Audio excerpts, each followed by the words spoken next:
18 दिसंबर को मेवात के पिनंगवा में हुई शादी, गरीब बेटियों के लिए बनी जी का जंजाल, दिया गया कई करोड़ का दान दहेज, चारों तरफ हो रही हैं चर्चाएं। आपकी जानकारी के लिए बता दें कि दहेज एक ऐसी दीमक है, दहेज दीमक की तरह है। जिस तरह दीमक लकड़ी को धीरे धीरे खोखला कर देती है, उसी तरह दहेज प्रथा इंसान व इंसानियत को धीरे धीरे खत्म कर देता है।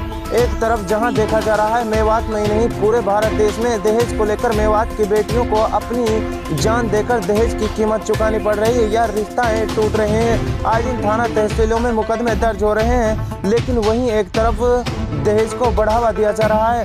बता दें कि मेवात में कुछ सामाजिक लोग व कुछ राजनेता दहेज प्रथा को रोकने की कोशिश कर रहे हैं, लेकिन कुछ चंद लोग, कुछ बुद्धिजीवी लोग ऐसे हैं जो दहेज को बढ़ावा देने का काम कर रहे हैं। कल 18 दिसंबर की बात है कि मेवात के पिनंगवा में एक शादी का प्रोग्राम किया गया, जिसमें कई करोड़ रुपए का दान दहेज दिया गया।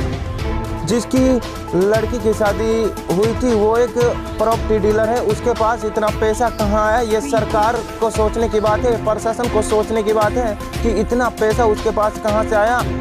उसका करोड़ों का दहेज गरीब बेटियों के लिए जी का जंजाल बना हुआ है। गरीब बेटियों के मन में सैकड़ों सवाल उठ रहे हैं। गरीब बेटियां, गरीब माँ बाप, गरीब बेटियों के माँ बाप अपनी बेटियों की शादी नहीं कर पा रहे हैं, इसके चलते कि वो दान दहेज कहाँ देंगे।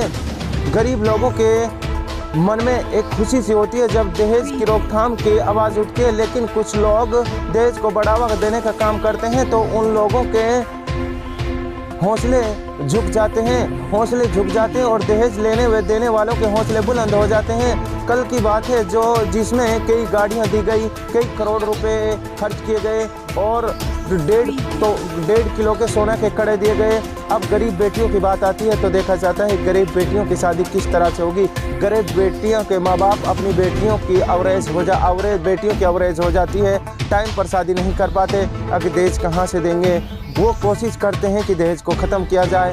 दहेज के कारण सैकड़ों बेटियों ने अपनी जान गंवाई है, आए दिन मुकदमे दर्ज हो रहे हैं, लेकिन फिर भी कुछ लोग दहेज को बढ़ावा दे रहे हैं। ताज्जुब की बात तो यह है कि जो बारात बीसरू गांव से चलकर आई थी वो एक पुलिस एसआई है। पलवल का एसपी दुग्गल साहब भी उस शादी में शिरकत करने आए। उन्होंने भी ये नहीं सोचा कि दहेज को लेना व देना एक अपराध बना हुआ है। मेवात की बेटियों के लिए और पूरे हिंदुस्तान की बेटियों के लिए दहेज एक जी का जंजाल बना हुआ है। दहेज के चलते आए दिन बेटियों के रिश्ते टूट रहे हैं, बेटियों की जान जा रही है, लेकिन फिर भी इन लोगों को क्या पड़ी है किसी की। मेरा मानना है कि इस तरह की जो शादी है अक्सर कहीं ना कहीं इस तरह की शादियों में दहेज को बढ़ा देता है। मेवात में ऐसे लोग भी हैं, दहेज तो दूर की बात है, जिनको 2 रुपये के लालच चढ़े हुए हैं। तो इस तरह के जो लोग हैं जो उनको इस तरह की शादियों से ज़रूर प्रभाव पड़ता है। इस तरह की बेटियाँ, गरीब बेटियाँ हैं जिनके समय पर शादी नहीं हो पाती है, अवरेज हो जाती है और रोजी रोटी का कोई ऐसा बात नहीं होता है।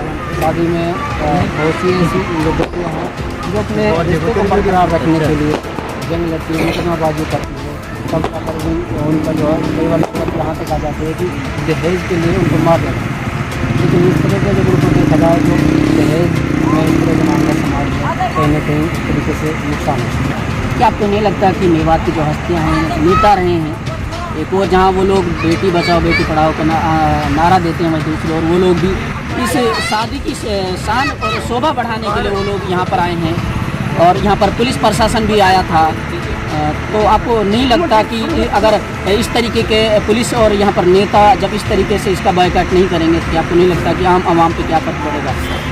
देखिए, मेरे भूसे के साथ नहीं लगेगा इस तरह के कहना। पहली बात ये कि जो लोग ये कहते हैं दहेज नहीं लेना चाहिए, नहीं देना चाहिए, पंचायतों में बड़ी बड़ी उनमें ये लोग कह देते हैं, लेकिन राज